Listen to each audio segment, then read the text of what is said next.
Welcome to Sabs podcast. I'm your host, Sabrina Salvati. All right, guys, you know how we do this? We start off with Q&A and then we get into today's news. So today's Q&A question is, oh, this is a good one. Did you realize some of your audience members are conservative?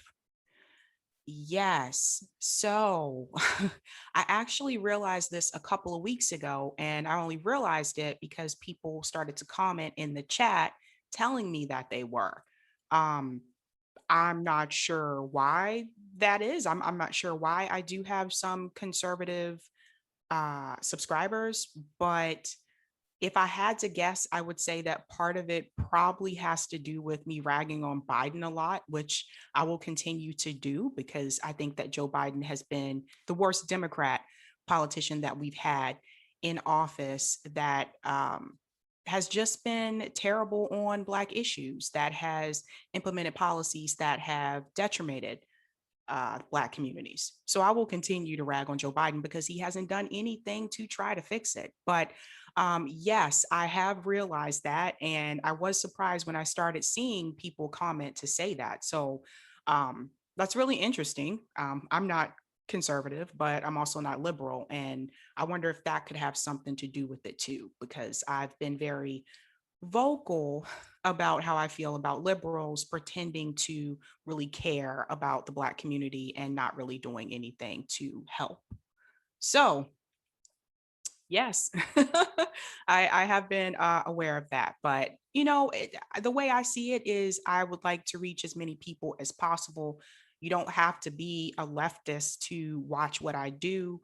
And the more people that watch across different political, affiliations, the better, because this is how we learn from each other. We learn by listening to people who may not necessarily have the same political affiliation as us. And also, they just may not necessarily agree with us. But sometimes it's important to hear from people who don't agree with you. So, yeah, that has been interesting. So, today's news. So, I don't usually like talk about this person, but they did something pretty huge that I do want to touch on because this person usually does not give many interviews. So recently, Joe Rogan was on Krystal and Saagar's new show, Breaking. And there were some things that he said in this interview that I found really interesting. And I do want to comment on those. Now, I know some people don't like Joe Rogan.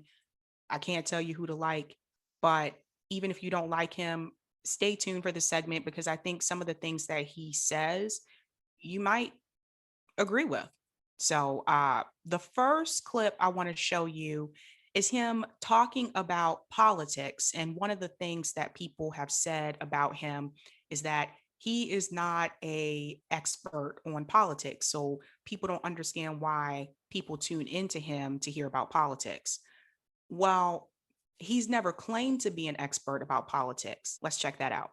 How do you think about your political philosophy, and who do you consider to be some of the influences on how you think about those things? My political philosophy is very mixed, right? It's like I like a lot of different people's ideas, but ultimately all I really want is what's better for people.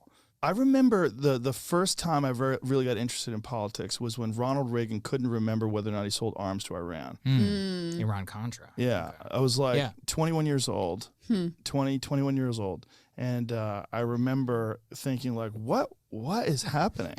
It took a while to slowly unpeel the onion, and that was probably one of the first things was seeing Reagan say that. Was Reagan sort of like spoiled the illusion. See, that's just so obviously bullshit. People always ask, they're like, what does Joe believe? And I'm like, look, I think it's like a skepticism of power. That's like the bedrock thing. And so Reagan was the genesis of that? Because if I were to throw a thread through all like your takes on politics, it's always something along the lines of, I'm not sure if I believe what that person is saying. Yeah. Like, is that where it comes from? He was the first guy that I realized was the president, but also full of shit. And I was like, That's a seminal moment, honestly. For me, it was Iraq, right? Yeah, I remember watching. There was something on television about Nixon, about how Watergate, and oh my God, he bugged the opposition, and what a terrible person. But then different people came along, and Gerald Ford was this bumbling guy, and then Jimmy Carter was like this really sweet guy, but couldn't really get the job done in terms of like getting the hostages released from Iran. Yeah. And then all of a sudden Reagan comes along, and it's all, win one for the Gipper, and everybody's all rah, rah, America. And then, this was all when I was young. And as I was 20, 21, the whole Nicaragua Contra thing and the Sandinistas, and watching that on television going, what the hell is going on here? Like, this is the president? The president, he fucking remembers. Yeah, I remember thinking that. He fucking remembers. He's lying. Right. Maybe he didn't, honestly, because he was getting Alzheimer's, but most likely remembers. No, he remembers. He fucking Yeah. All right, I'm going to pop out for just a second because I want to comment on that. By the way, Joe Rogan is from Massachusetts. I believe it's Newton. I think it is Newton. I think last time I saw, he went to high school in Newton, which is interesting because I used to live in Newton as well. But there are a lot of comedians that come from Massachusetts. But I do want to touch on something that he said there that I thought is really important.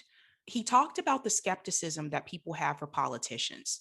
And I know for a lot of people, the majority of people in this country do not vote. And that's part of the reason, because people can see through the BS, because people can tell that they're not being honest. Politicians, a lot of times they come across like a used car salesman. We can see it. We know you're not being honest. And then there's some of them that are able to kind of tweak that a bit and convince people still. And I feel like Obama was one of those people that was able to tweak that a bit and put on that charm. And so I was one of those people that fell for it. I really believed Obama in 2008. You guys have heard me talk about this before, but it's true. That's why a lot of people in this country don't vote, because they don't believe the politicians. We know you're not telling the truth. We know you're going to say whatever you can so that we can vote for you. And then you get into office and you don't do anything. So it's important that he said that. The next segment that he talks about, not claiming to be an expert about politics. And they ask him, like, how did that all happen and how he feels about it. So let's watch that. Is it uncomfortable for you how much unintentional power you have in the political sphere? Yeah, it's weird. It's totally unintentional. That's why it's weird. It was there's no planning of any of this. It's just talking to people. And then all of a sudden, like, I still don't understand why it's so popular. I don't get it. Really? Like, I know a lot of other people do the same thing. I'm like, why is this fucking thing still number one? Just going to pop out for a second because I want to comment on that as well. So he goes ahead and he tells you right then and there, that was not his intention. That was not his intention for the show. And even he doesn't understand why people look towards his show for political stuff. Because the podcast isn't just about politics. I've seen all different types of people on Joe Rogan. I've seen, actors, I've seen comedians, I've seen athletes, not just politicians. So that goes to show you that was not a part of his plan, like for this podcast, but people are going to it, or some people are watching it for political advice. Next, he talks about the success of his podcast and how that happened. And this is important too. And for anybody who is a commentator, doing like what I do and what Fred Hampton Leftist podcast, what we do over there, it's really important that you listen to this part, because I think sometimes we find out about people after they've already blown up, but we don't hear about the journey that it took to get there. So watch this really quick. Let's tease that out then, because you invented the long form podcast game. There are a lot of people who followed you into the game. What do you think they're doing wrong relative to you? Like, what are you doing right? Like, what is the secret sauce of JRE? I don't know. So, well, then what do you see? That's the thing. I don't think about it too much. What do you see other people doing that's wrong? Because people ask me, they're like, well, you've been on Rogan. Like, he says he just shows up. And I'm like, yeah, he might say that, but it's very clear to me that you're an extremely, like, a very good practitioner of conversation, knowing when to interject, knowing when to stay silent, knowing when to move something forward, knowing when to bring something around, being like, oh, I'm familiar with this person, let me interject this at this time. It may seem artless, but it's definitely not. So, like, is that something that you learned? Is it a comedian skill? Because I listen to some comedy podcasts, and frankly, they're not as good. Some are decent. When I see you, I see somebody, endless curiosity. Is it innate in your personality? Is it a learned phenomenon? This podcast has been a massive education for me, an unintended, accidental education. The fact that I've been able to talk to so many interesting and intelligent people and get their perspectives and just sit across from them uninterrupted for hours at a time and get to see how their brain works, and then to consider my own brain. And then, you know, in the beginning, there was a lot of bad podcasts. They didn't go that well. I wasn't that good at it. And I didn't think, first of all, I didn't think anybody was listening. I remember the moment I realized people were listening. I was at a sold-out show at the Chicago Theater, and I was on stage, and I was doing this bit, and it had something to do with the podcast. And I said, how many of you guys listen to the podcast? And the place went, yeah. What year was this? Maybe 2011. Whoa. So it's like 2 years in. I'm gonna pop back out. Yeah, so that part was interesting because you wouldn't expect someone like him. He was already famous. You know, he's been around the comedy circuit. A lot of people know him. I actually first heard about him from that show Fear Factor. That was like back in the day. I don't know if you guys remember that. But it's interesting that he said that in the beginning, he had some bad shows. And he went on to say that he didn't realize that people were really listening to it until it was like 2 years in. And the reason why I want to point that out is because what we do here, I mean, obviously I'm not on that level, but what we do here, this is not easy. And I say that as someone coming from broadcast journalism. Like, I studied broadcast journalism in school. I've interviewed people. I've done like reporting. So I already had that background. So just imagine someone trying to do it and doesn't have that background. It's not easy, right? But that being said, I say this because I've seen a lot of people come into this space, content creation, podcasting, all of it. And guys, I've seen a lot of people come and go. And the reason why a lot of people come and go is because they're really excited about it in the beginning. They start doing it. And then along the way, they get disappointed because they're not gaining the following that they need, or the following that they want, or no one's listening to their show, or no one's watching their show. And I wanted to play that segment, and I hope anybody who's doing content creation is listening to this. You just heard Joe Rogan say that he didn't realize people were listening till 2 years in. You just heard him say that he had some bad shows like in the beginning, but the difference was he continued to do it. Now, yeah, he was already a celebrity, but still, even for him, it took a while.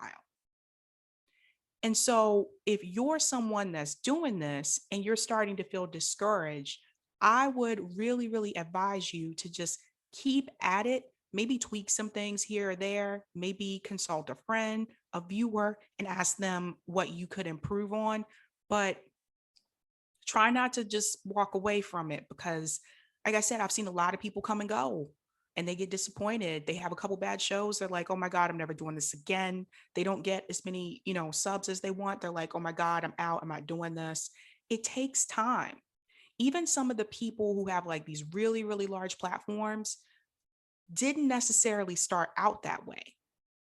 It took years for like a lot of people. So I would just say, just, stick at it and just keep doing what you're doing. But I thought it was good for people to hear that even he said himself that he doesn't know why his show is so popular. I have my opinions about that. I think the reason why a lot of people like to listen to, the Joe Rogan Experience is because when I watch that show, whether I'm watching the video or I'm just listening to the audio, I feel like I'm listening to people have a conversation. It doesn't feel like an interview. It's not what I would see or hear like when people used to watch Oprah back in the day, that is interviewee. Like if you watch like newscasters like on the news and it's obvious they're reading from a teleprompter, it's scripted. And I think there's something special about listening and watching someone just talk, just, shoot the breeze. I don't care for scripts myself. I don't. And you guys, I mean, you can't see my setup here, but I don't have a script. It's just up here. And I just talk, you know? So I think people, society in general, especially here in America, I think people are starting to go away from that. People are starting to move away from watching someone read something from a screen or cue cards. Like it's just kind of you want to just hear people talk. You want to see people be real and be authentic, you know? So I think that's a big part of it. And he brings on interesting people. He brings on people that some people wouldn't bring on. So I think that's a big part of it too. But it's always cool to shout out a fellow, Bostonian here. There's one more clip I want to show you, and then I'm going to pop out and tell you my comment about that. And if it's something that requires some sort of, research, like if I have an important subject and I don't understand it too much, I'll read someone's book, or I'll watch documentaries, or I'll do something to get myself prepared for it. I love things like the UFO subjects because I don't have to do any preparation. I do a little bit of, but it's like I know you got that subject kind of locked down. I'm dialed into it, but I don't think it would help me if I thought about the impact of the show. And I also don't think that I could do it the way I do it, because I think I think normally if someone had reached the kind of amount of exposure that I have and you were really hyper aware of it, you'd start to protect what you've accumulated. You have to, right? Yeah, but when you protect it, then it stops being what it is. And I think that's one of the things that freaks people out about me, is that I talk wild. I talk wild shit like a comic that has like 10,000 people listening, but it's 10 million. Where it's, where you have nothing to lose, but you actually have everything to lose. But I kind of don't. Right. I kind of do, but I kind of don't. Right. Because it's like, I'm not a bad person. So like when I'm doing this, if I say something wrong, I can always apologize. If I'm incorrect about something, I can correct it. But my intention is always to be good. So I don't know how much I really have to lose, because I'm financially independent. So like that's a big one that holds people back, right? A big one that holds people back is financial influence. The influence of executives or the influence of advertisers. And I've lost advertisers because of shows. And it's like, good luck. You don't care. Sorry. Bye. Pop back out. So I think it was important that he said that he doesn't think about the impact of the show. And the reason why I say that is because I know some people are going to disagree with that. But the reason why I say that is because once you start thinking about the impact of it, then you fall along the lines of censorship. You start censoring yourself. And I've seen people do this, like, oh, well, this person's going to have a problem with this. This person might have a problem with that. So then you start to censor your content. And then you say, well, I'm not going to talk about these subjects or these things anymore. And before you know it, you've ended up changing what you do. You've ended up changing your show, and then it's not you anymore. And that's what mainstream media does to the reporters and the anchors that they have. They censor them. They tell them what they can and what they can't say because of who it might affect or how it might appear, Now, that's not to say that, I would never call someone out if I feel like they said something that, I 100% disagree with or 100% is not true.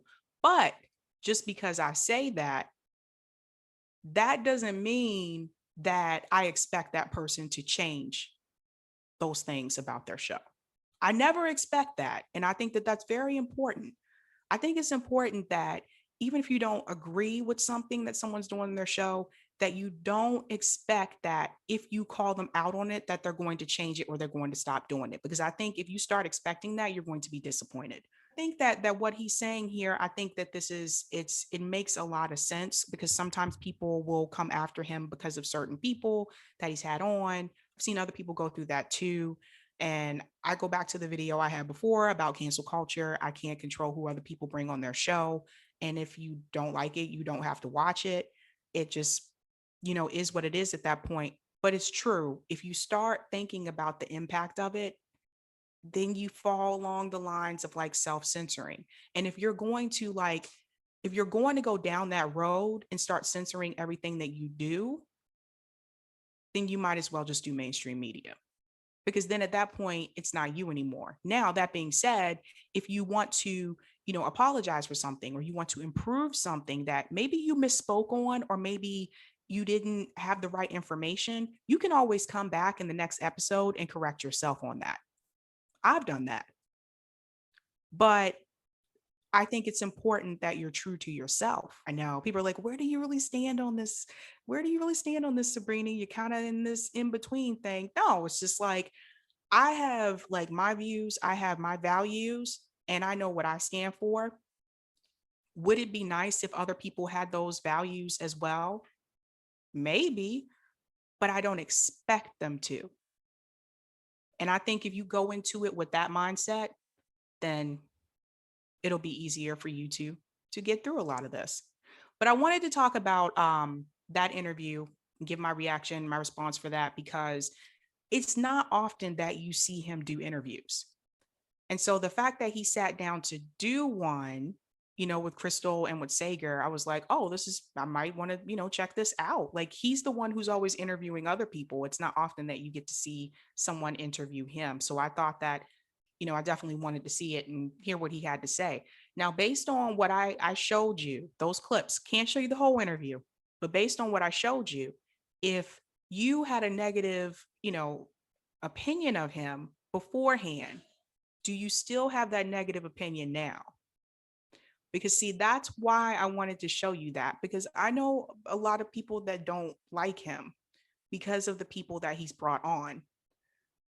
And I just wanted to show you that segment so you can see that he's regular dude. Like, he's just keeping it real. Like, look, I don't even know why this show was this popular. Like, look, I just like talking to people and making conversation and learning things and educating, yourself. So every now and then on here, I like to introduce people to people that they may not like, or they may have reservations about, without actually really knowing the person. And I like to show them a side that they may not get to see. Oftentimes, when you're the one who's the interviewer and you're interviewing other people, people don't really get to see who you are. And I know that from experience. Usually I'm on the interviewer side. And so I just wanted to show you that side. Now, it's up to you whether you like him or dislike him. But I think it's important that we get to see people when they're on the other side.